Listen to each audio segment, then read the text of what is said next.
20টা প্রশ্নের বাইরে আর কোনো প্রশ্ন আসবেই না মাধ্যমিকের জন্য। এটা আমার চ্যালেঞ্জ। এই 20টা স্মৃতিকথা তোমরা চোখ বুলে একটা ভিডিওর মধ্য দিয়ে তোমাদের দেখাবো স্মৃতিকথা কোনগুলো এবার মাধ্যমিকের জন্য ইম্পর্ট্যান্ট, এবং এই একটা ভিডিও দেখলেই তোমরা বুঝতে পারবে যে স্মৃতিকথা এর বাইরে কোনো প্রশ্ন আসবে না।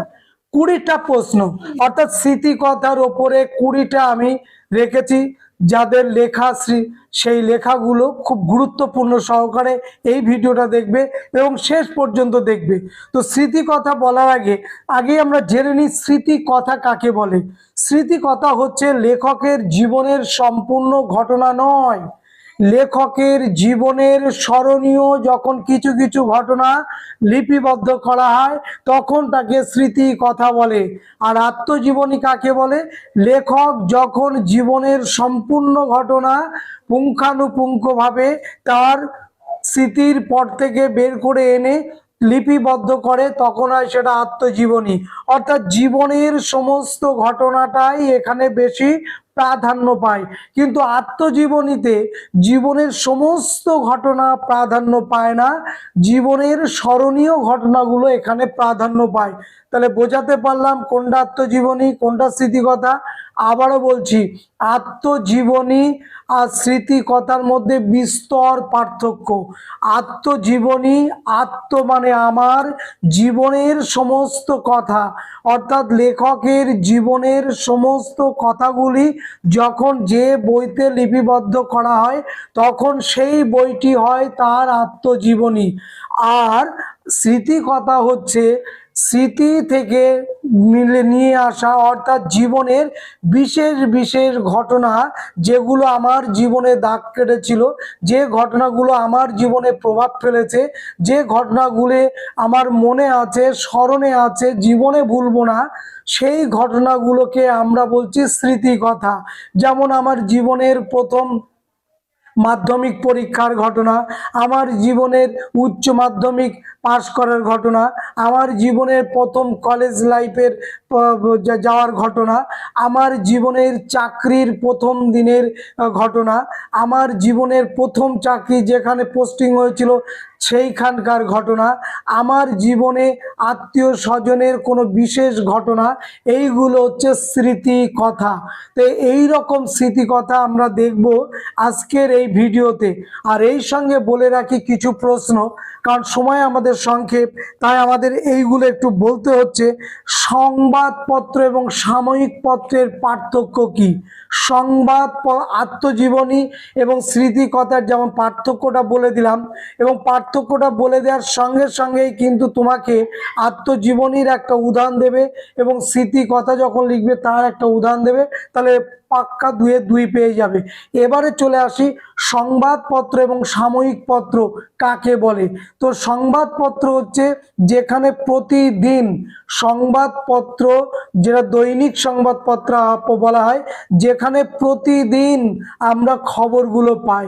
আর সাময়িক পত্রগুলো কিন্তু প্রতিদিন খবর পাই না বা সেইগুলো বেরও হয় না। সংবাদপত্র বা দৈনিক সংবাদপত্র প্রতিদিন প্রকাশ হয় এবং সমস্ত ঘটনাই এখানে পুঙ্খানুপুঙ্খভাবে তুলে ধরা হয়। সাময়িক পত্রে কিন্তু সমস্ত ঘটনা তুলে ধরা হলেও প্রতিদিন তুলে ধরা হয় না, কিছুদিন অন্তর অন্তর হয়। কোনোটা সাপ্তাহিক, সপ্তাহে একদিন প্রকাশ হয়, কোনোটা ত্রৈমাসিক 3 মাসে একদিন প্রকাশিত হয়, কোনোটা 6 মাস অন্তরে প্রকাশ হয় একবার, কোনোটা বৎসর অন্তরে একটা করে প্রকাশ হয়। তাহলে এইগুলোর সঙ্গে সংবাদপত্রের পার্থক্য এখানে। সংবাদপত্র প্রতিদিন তোমাকে আমাকে সারা বিশ্বের সমস্ত ঘটনা কি নেই ওখানে সমস্তটাই কিন্তু জানা যায়।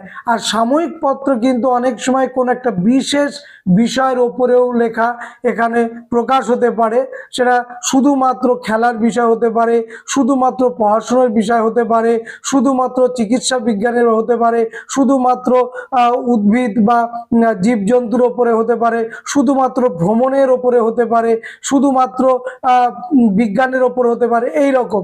তাহলে এই হচ্ছে হচ্ছে সংবাদপত্র এবং সাময়িক পত্রের মধ্যে পার্থক্য। এইগুলো কিন্তু আমাদের খুব নজরে রাখতে হবে, নাহলে কিন্তু খুব সমস্যা। তাহলে এইভাবে আমাদের কিন্তু প্রশ্নগুলো রেডি করতে হবে। সোম প্রকাশ পত্রিকা কেন বন্ধ করে দিল? সোম প্রকাশ পত্রিকা কে প্রকাশ করেছে আমরা জানি, সংস্কৃত কলেজের স্বনামধন্য বিদ্যাসাগরের সঙ্গে তিনি কাজ করেছেন, দ্বারকানাথ বিদ্যাভূষণ। এবং সোম প্রকাশ পত্রটা যখন প্রকাশ হয়েছিল ঈশ্বরচন্দ্র বিদ্যাসাগর তাকে সাহায্য করেছিল। এবং এই সোম প্রকাশ পত্রিকা যখন বন্ধ হলো, কেন বন্ধ হলো? সোম প্রকাশ পত্রিকা কি লেখা ছিল যার জন্য বন্ধ হলো? সোম প্রকাশ পত্রিকা এই জন্য বন্ধ করা হয়েছিল যে এখানে ব্রিটিশ বিরোধী সমস্ত আলোচনা এখানে করা হতো, সমালোচনা করা হতো, তাদের পুঙ্খানুপুঙ্খভাবে তাদের ত্রুটিগুলো তুলে ধরা হতো। লাগাতারভাবে ব্রিটিশ বিরোধী লেখা এখানে ধারাবাহিকভাবে প্রচারিত হতো, যার জন্য ব্রিটিশ সরকার সোম প্রকাশ পত্রিকা বন্ধ করে দিয়েছিল। তো এই রকমভাবে কিন্তু এটা লিখতে হবে। এবং সোম প্রকাশ পত্রিকা পরবর্তীকালে আবার প্রকাশ হয়েছিল তোমরা জানো, কিন্তু সেই সময় আর জনপ্রিয়তা আর পায়নি। গ্রাম বার্তা প্রকাশিকা পত্রিকা কেন অন্যদের থেকে আলাদা, বা গ্রাম বার্তা প্রকাশিকা পত্রিকা কিন্তু বৈচিত্র্যপূর্ণ কেন? যদি এই ধরনের প্রশ্ন আসে আমরা কি লিখব? যে গ্রাম বার্তা প্রকাশিকা পত্রিকা একদম গ্রামের সাধারণ মানুষের কথা, জীবনের কথা, তাদের জীবিকার কথা, তাদের বেঁচে থাকার কথা, তাদের অভাব অভিযোগের কথা, তাদের লাঞ্ছনার কথা, তাদের অত্যাচারের কথা, নীলকর জমিদার সুৎকর মহাজনদের দ্বারা অত্যাচারিত কথা এখানে সুন্দরভাবে প্রকাশ পেয়েছিল, যার জন্য গ্রাম বার্তা প্রকাশিকা সভা একটু অন্যরকম অন্যান্য পত্রিকা থেকে। তাহলে বেশিরভাগ এই পত্রিকাতে লেখা প্রচলিত হতো কাদের কথা নিয়ে? গ্রামের মানুষদের নিয়ে। আর অন্যান্য পত্রিকায় কিন্তু বেশিরভাগ শহরের মানুষের কথা প্রকাশিত হতো। আবার যদি বলে হিন্দু পেট্রিয়ট পত্রিকা, যখন হরিশ্চন্দ্র মুখোপাধ্যায় হিন্দু পেট্রিয়ট পত্রিকার সম্পাদক হন, তিনি কিন্তু আবার হিন্দু পেট্রিয়ট পত্রিকার বেশিরভাগ নীলকর সাহেবদের অত্যাচারের কাহিনী বা নীল বিদ্রোহ সংক্রান্ত সমস্ত খবরাখবরগুলো কিন্তু এখানে প্রকাশিত হতো। তো এই রকম এক একটা পত্রিকার কিন্তু এক এক রকম তার খবর পৌঁছে দেওয়ার তারা এক একটা প্রতীক ধরেছিল, সেটাকে নিয়েই তারা খবর প্রচার করত, তাই না? যেমন তোমাদের দেখবে ভেরি রিসেন্ট সানন্দা বলে একটা পত্রিকা প্রকাশ হয়, সেখানে মেয়েদেরই বেশিরভাগ লেখা, রূপচর্চার বেশিরভাগ বিষয় করে লেখা থাকে। ভ্রমণ সঙ্গী বলে একটা দেখবা পত্রিকা প্রকাশ হয়, সেখানে ভ্রমণ পিপাসুদের সমস্ত কাহিনীগুলো বা তাদের স্পটগুলো এখানে লেখা থাকে। তো এই রকম এক একটা পত্রিকা যখন প্রকাশ হয় তখন তার একটা গুণগত মান থাকে, বা কোন দিকটা তারা হাইলাইটস করবে সেটাও কিন্তু তারা সিদ্ধান্ত নিয়েই থাকে। তো এক একটা রাজনৈতিক কোনো ব্যাপারগুলো আলোচনা করলে, ব্রিটিশ বিরোধী মানসিকতা তৈরি হলে ব্রিটিশদের পক্ষে ক্ষতি, যার জন্য সোম প্রকাশটা বন্ধ করে দিয়েছিল। যাক, আমি নেক্সট ভিডিওতে যে প্রশ্নগুলো খুব গুরুত্বপূর্ণ 2 নম্বরের, সেইগুলো এইরকম আলোচনার ভিত্তিতে তোমাদের সামনে নিয়ে আসবো। সেই প্রশ্নগুলো অবশ্যই তোমরা দেখে যাবে, আর ভিডিওটা অবশ্যই শেষ পর্যন্ত দেখবে। সুতরাং আজকের যে মূল টপিক ছিল আমাদের, যে স্মৃতি কথা কোনগুলো স্যার দিয়েছেন, যেগুলো দিলাম এবং যেগুলো স্মৃতি কথা যদি আসে এখান থেকেই আসবে। জ্যোতি বসুর স্মৃতি কথা কি? যত দূর মনে পড়ে। দেখেছো তো? তো এইরকম ধরনের যে প্রশ্নগুলো আছে সেই প্রশ্নগুলো তোমরা এক্ষুনি আমি বলে দিচ্ছি, দেখে নাও। প্রথম এক দাগ আমি লিখেছি যে আমি নেতাজিকে দেখেছি। এটি কে লিখেছেন? আমি নেতাজিকে দেখেছি স্মৃতিকথা নারায়ণ সান্যাল। আমি সূর্য সেনের শিষ্যা আশা লতা সরকার। তারপর দেখো লিখেছি যে ছেড়ে আসা গ্রাম দক্ষিণারঞ্জন বসু। এখানে দক্ষিণারঞ্জন মিত্র থাকতে পারে অপশানে, দক্ষিণারঞ্জন মিত্র মজুমদার থাকতে পারে অপশানে। তো যাই থাকুক না কেন, তাহলে এটাই কিন্তু সঠিক উত্তর। বসুটা মিত্রও না, আবার হচ্ছে দক্ষিণারঞ্জন মিত্র মজুমদার সেটাও নয়। নেক্সট হচ্ছে উদ্বাস্তু হিরণময় বন্দ্যোপাধ্যায়, কেয়া পাতা নৌকা প্রফুল্ল রায়, সূর্য দীঘল বাড়ি আবু ইসহাক, সুপ্রিবনের শাড়ি শঙ্খ ঘোষ, এপার গঙ্গা ওপার গঙ্গা জ্যোতির্ময়ী দেবী, যতদূর মনে পড়ে জ্যোতি বসু, আধার মানিক মহেশ্বেতা দেবী, নীলকণ্ঠ পাখির খোঁজে অতীন বন্দ্যোপাধ্যায়, বিষাদ বৃক্ষ মীর সেনগুপ্ত, বিষাদ বৃক্ষ মীর সেনগুপ্ত এবং নীলকণ্ঠ পাখির খোঁজে অতীন বন্দ্যোপাধ্যায়।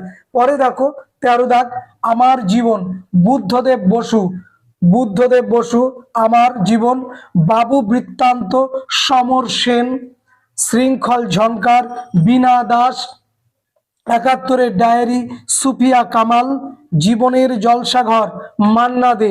এই এই যে এই বইটা জীবনের জলসাঘর আমরা দুটো জায়গাতেই দেখি, স্মৃতিকথাতেও দেখি, আত্মজীবনীতেও দেখি। সেদিনের কথা মণিকুন্তলা সেন, শিকড়ের সন্ধানে কালীপ্রসাদ মুখোপাধ্যায় এবং স্বাধীনতার স্বাদ মানিক বন্দ্যোপাধ্যায়। এই 20টা প্রশ্নের বাইরে আর কোনো প্রশ্ন আসবেই না মাধ্যমিকের জন্য, এটা আমার চ্যালেঞ্জ। এই 20টা স্মৃতিকথা তোমরা চোখ বুলিয়ে যাবে। স্মৃতিকথা যদি একটাও আসে দেখবে এই লিস্টের মধ্যে থাকবে, স্মৃতিকথা যদি দুটো থাকে দেখবে এই লিস্টের মধ্যেই আছে। সুতরাং ভয় পাওয়ার কোনো কারণ নেই, এখন শুধু চোখ বুলানোর পালা। যে যত চোখ বুলাতে পারবে, যে যত প্র্যাকটিস সেটগুলো চোখ বুলাতে পারবে বা করবে, তারা ততটা পরিমাণে গেনার হবে, এ আর বলার অপেক্ষা রাখে না। তাই তোমরা অবশ্যই এই ভিডিওটা দেখবে এবং নেক্সট দিন থেকে 2 নম্বরের প্রশ্নর ভিডিও কিন্তু আমি আনবো। এবং সাজেশন তো একটা আছে, সাজেশনটা এখনো রেডি করতে পারিনি, ফাইনাল সাজেশনটা কিছুদিন পরে তোমাদেরকে সামনে তুলে ধরবো। সবাইকে ধন্যবাদ।